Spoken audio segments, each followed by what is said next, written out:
ٹھیک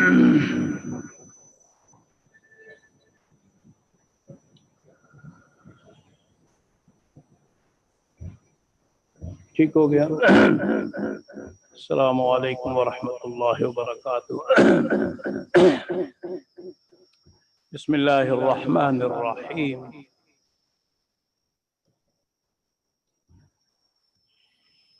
ورتل القرآن ترتیلا۔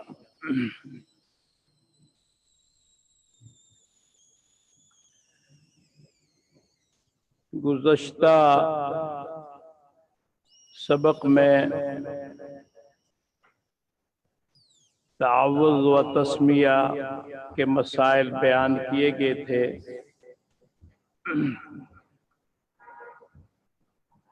چونکہ قرآن مجید فرقان حمید سے پہلے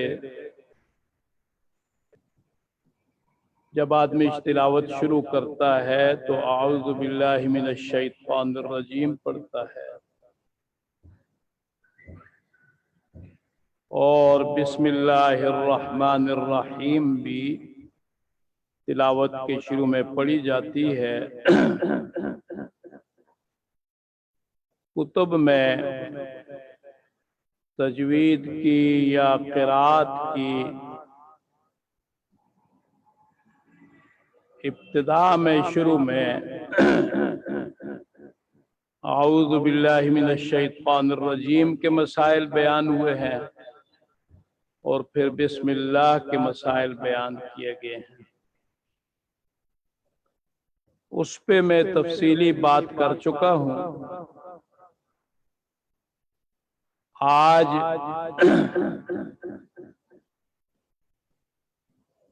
مخارج الحروف پر بات کی جائے گی۔ پہلے خلاصتاً یہ بات بتا دی گئی ہے کہ ترتیل،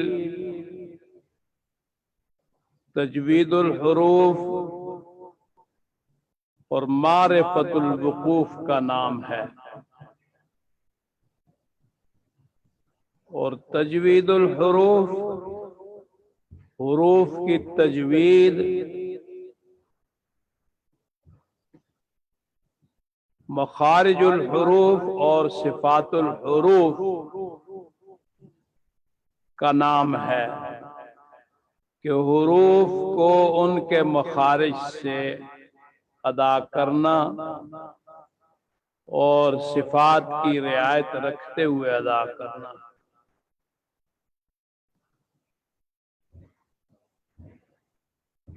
اور یہ بات بھی بتا دی گئی تھی کہ مخارج الحروف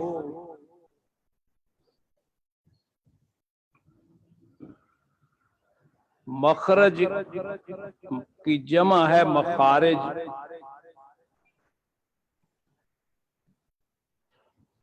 جائے خروج کو مخرج کہتے ہیں۔ جس جگہ سے کوئی چیز نکلتی ہے اس کو کہتے ہیں یہ اس کا مخرج ہے۔ منہ کے جس حصے سے کوئی حرف ادا ہوتا ہے تو اس جگہ کو اس حرف کا مخرج کہا جاتا ہے۔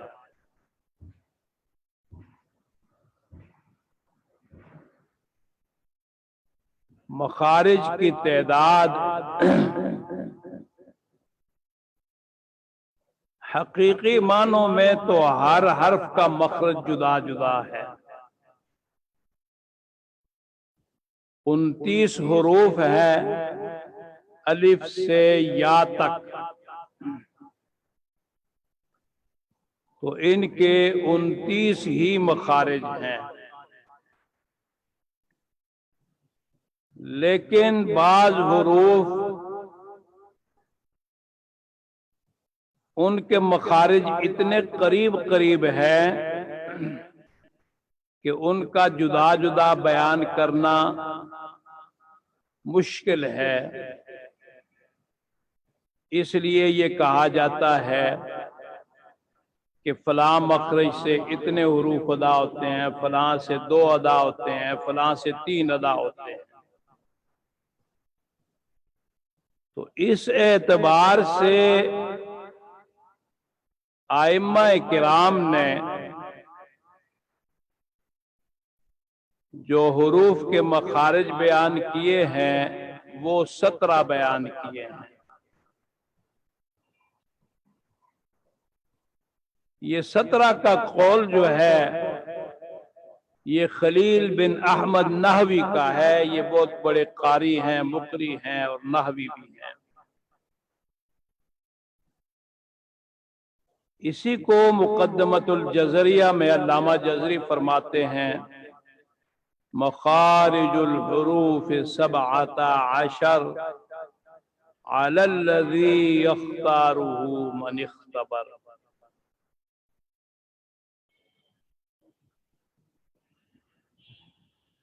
سیبوے نے 16 مخرج بیان کیے ہیں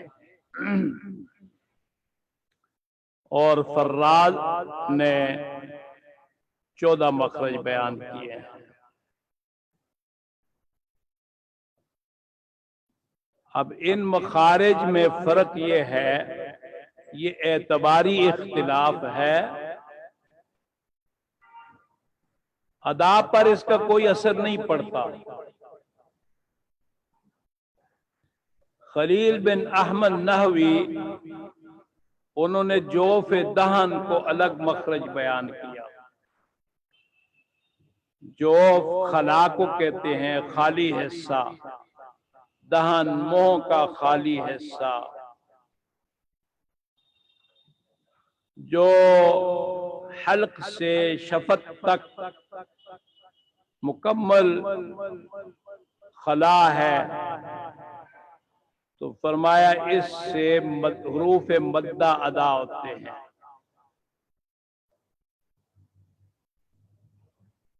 اور 3 حروف لام را نون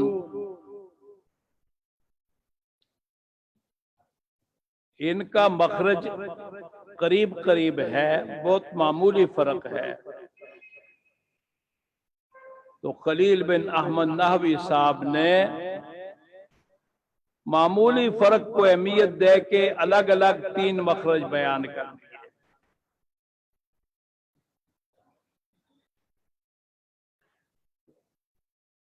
سیبوے نے بھی 3 مخرج الگ الگ بیان کیے، لیکن انہوں نے جوف دہن کو الگ مخرج بیان نہیں کیا۔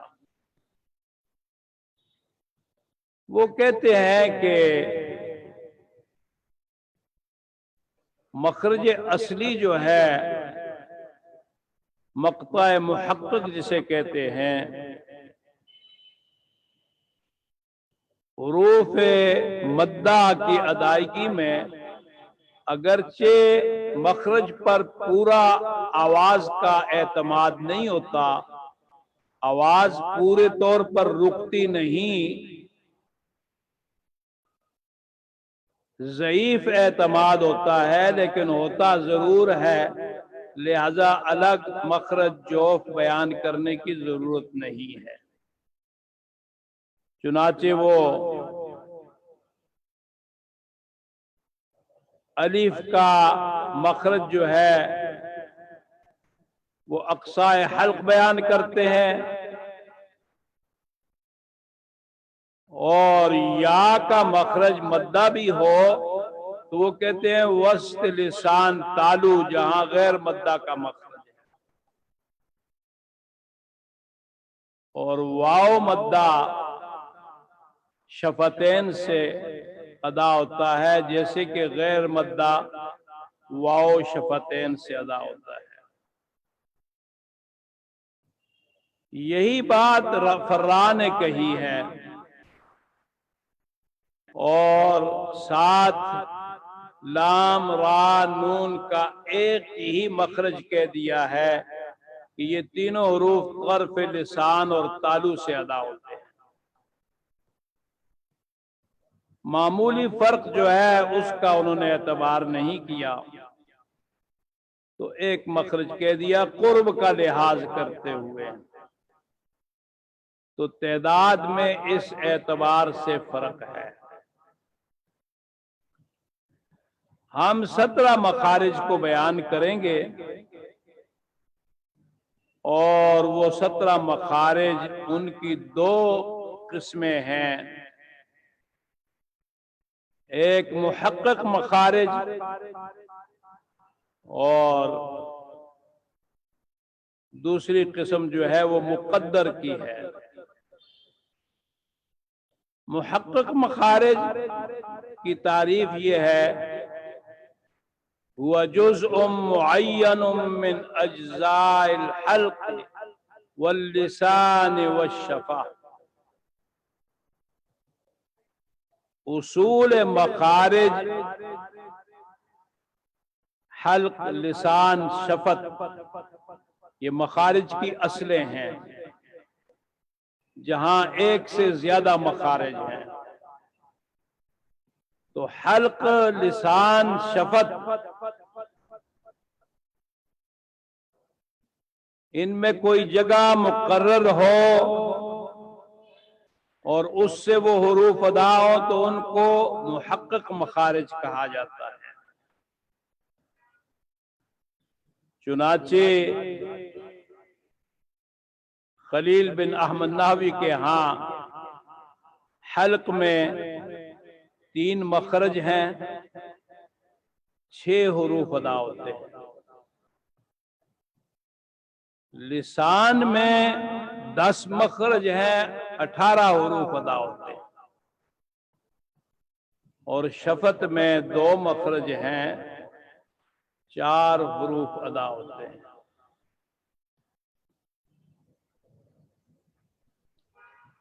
مقدر مخارج جن کے لیے حلق، لسان، شفت سے کوئی جگہ معین مقرر نہیں ہوتی، اور وہ 2 مخرج ہیں، ایک جوف دہن، کہ جوف دہن منہ کے اندر کا خلا ہے جو حلق سے شروع ہوتا ہے اور شفت میں ختم ہوتا ہے۔ اب کوئی خاص جگہ مقرر نہیں ہے، صرف جوف دہن یہ مخرج بیان کیا گیا حروف مدہ کا، اور ان کو حروف جوفیہ، حروف ہوائیہ، حروف مدہ کہا گیا۔ اور دوسرا مخرج جو ہے وہ حلق، لسان، شفت میں نہیں ہے، بلکہ وہ اس سے باہر ہے، یعنی خیشوم، یہ جو ناک کا یہ بانسا ہے، یہ سخت ایسا ہڈی والا، اس کے اندر جو غار ہے تو اس سے غنہ ادا ہوتا ہے۔ تو چونکہ یہ مخرج حلق، لسان، شفت میں نہیں ہے تو لہذا اس کو بھی مقدر کہا گیا، اور حروف مدہ کا مخرج اگرچہ حلق، لسان، شفت میں ہے، لیکن کوئی خاص جز، خاص حصہ مقرر نہیں ہے،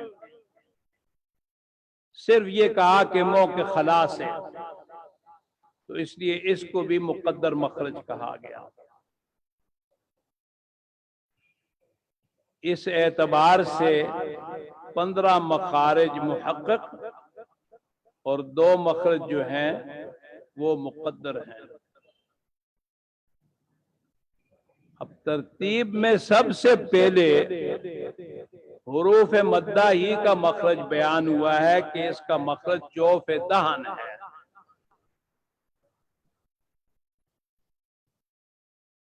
الف کا مخرج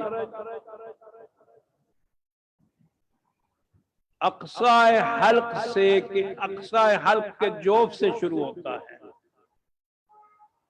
اور ہوا پہ آگے ختم ہوتا ہے، کہیں آواز رکتی نہیں ہے، جیسے معقول، جا، اب اس میں کسی جگہ پر آواز رکی نہیں ہے، یائے مدہ یا ساکن ہو اور اس سے پہلے کسرہ ہو، زیر ہو، تو وہ جوف سے ادا ہوگی، اور جوف دہن ہے جیسے ای، جی، جی، اب ظاہر بات ہے اج، اج، اج، جا، جی، جو، اس میں زبان کا بیچ تالو سے جس طرح لگتا ہے اور آواز وہاں پر جا کر رکتی ہے، ٹھہرتی ہے، تو اس طریقے سے جی میں نہیں رکتی ہے، تو لہذا یہ بھی جوف سے ادا ہوا۔ واو مدہ جیسے قالو، اب لو میں دیکھیں تو آواز جو ہے وہ خلا سے ادا ہو رہی ہے، اس میں او، و، وی، وو، اب یہ غیر مدہ میں جیسے واو میں ہونٹوں پر پورا اعتماد ہے، اس طریقے سے بو، لو، اس میں اعتماد نہیں ہے، ہونٹوں کے خلا سے ہی آواز جو ہے نکلتی ہے، ختم ہو جاتی ہے۔ تو حروف مدہ جو ہیں ان کا مخرج خلیل بن احمد نحوی صاحب نے جوف دہن بیان کیا۔ پر را اور سیب وہ کہتے ہیں کہ ٹھیک ہے یا مدہ میں مخرج اصلی پر پورا اعتماد تو نہیں ہوتا، لیکن معمولی سا اعتماد ہوتا ہے۔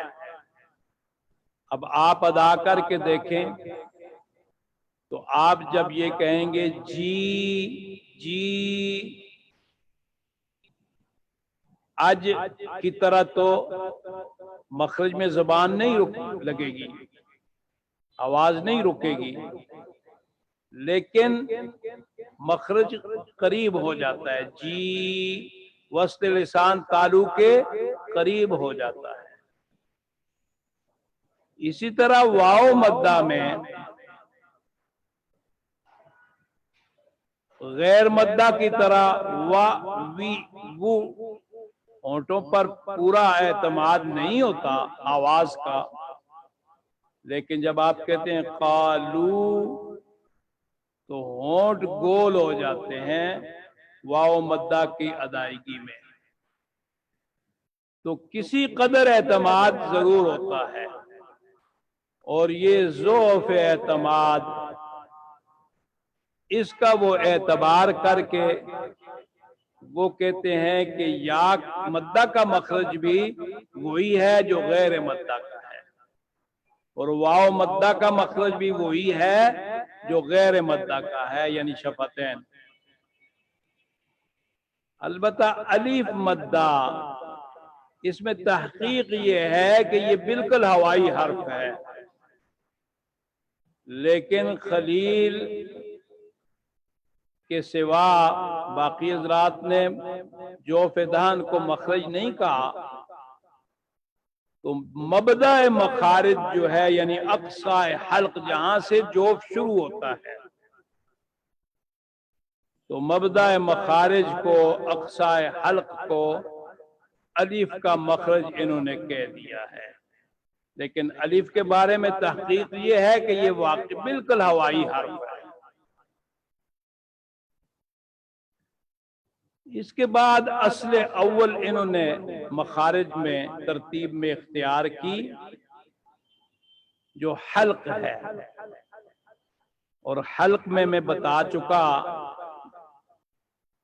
کہ 6 مخرج ہیں، 3 مخرج ہیں اور 6 حروف ادا ہوتے ہیں جن کو حروف حلقیہ کہا جاتا ہے، اور ان کی ترتیب یوں بیان ہوئی: حمزہ، ہا، عین، حا، غین، خا۔ ان میں حمزہ، ہا، عین، حا، یہ 4 حروف تو باریک پڑے جاتے ہیں، ان میں ترقیق ہوتی ہے، مرقق ہے، لیکن غین، خا، یہ 2 حروف جو ہیں یہ پر پڑے جاتے ہیں، اور اس میں اکثر قراء غلطی کرتے ہیں، غین کو پر ادا نہیں کرتے، خا کو صحیح طریقے سے ادا نہیں کیا جاتا، ان کی ادا کو سیکھنا چاہیے۔ یہ 6 حروف جو ہیں ان میں حمزہ، ہا، اقصا حلق، اقصا کے معنی دور کے ہیں، جو منہ سے حلق کا دور والا حصہ ہے، جو بالکل سینے کے ساتھ جڑا ہوا ہے، یہاں سے حمزہ، ہا ادا ہوتے ہیں۔ اب آپ غور فرمائیں کہ ترتیب میں یہ نہیں کہا ہے کہ ہا و حمزہ ادا ہوتے ہیں، بلکہ کہا حمزہ و ہا ادا ہوتے ہیں۔ تو یہ ترتیب ایسے اس لیے اختیار کی کہ حمزہ کا مخرج نیچے ہے، ہا کا مخرج اس سے ذرا اوپر ہے۔ آپ ادا کر کے جب دیکھیں گے تو آپ کو خود محسوس ہوگا کہ حمزہ کا مخرج نیچے، ہا کا مخرج تھوڑا سا اوپر، فرق ضرور ہے، لیکن اب یہاں پر الفاظ میں بیان کرنے کے لیے کوئی ایسی چیز نہیں تھی کہ ہاں ان کے الگ الگ نام ہوتے ہیں، تو اس لیے اقصائے حلق کہہ دیا کہ اس سے حمزہ و ہا ادا ہوتے ہیں۔ اس کے بعد کہا وسط حلق، حلق کا درمیان والا حصہ، بیچ والا حصہ، اس سے عین، ہا ادا ہوتا ہے۔ اب عین کو مقدم کیا، ہا کو مؤخر کیا، کیوں؟ اس لیے کہ عین کا مخرج وسط حلق میں نیچے ہے اور ہا کا مخرج تھوڑا سا اوپر ہے۔ جیسے میں نے یہ کہا تھا کہ تحقیقاً ہر حرف کا مخرج جو ہے وہ جدا جدا ہے، قرب کے لحاظ سے ایک ایک مخرج سے 2 2 3 3 حروف جو ہیں ان کی ادائیگی کا کہا گیا ہے۔ اس کے بعد ادنا حلق، ادنا کے معنی قریب کے ہیں،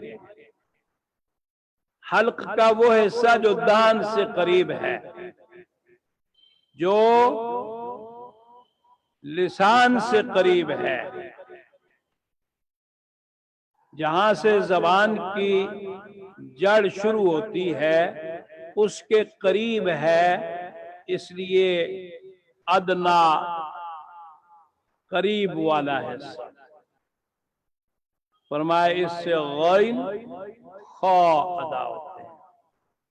اب ترتیب میں غین کو مقدم رکھا، اس لیے کہ غین کا مخرج ادنا حلق میں نیچے ہے اور خا کا مخرج ذرا اس سے اوپر ہے۔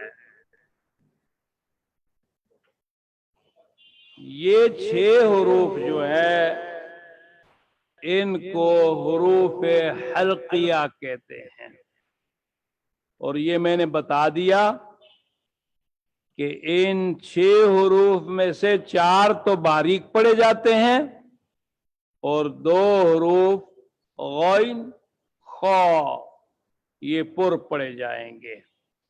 لیکن اکثر حضرات پر ادا کرنے میں ہونٹوں سے کام لیتے ہیں. ہونٹوں سے کام نہیں لینا.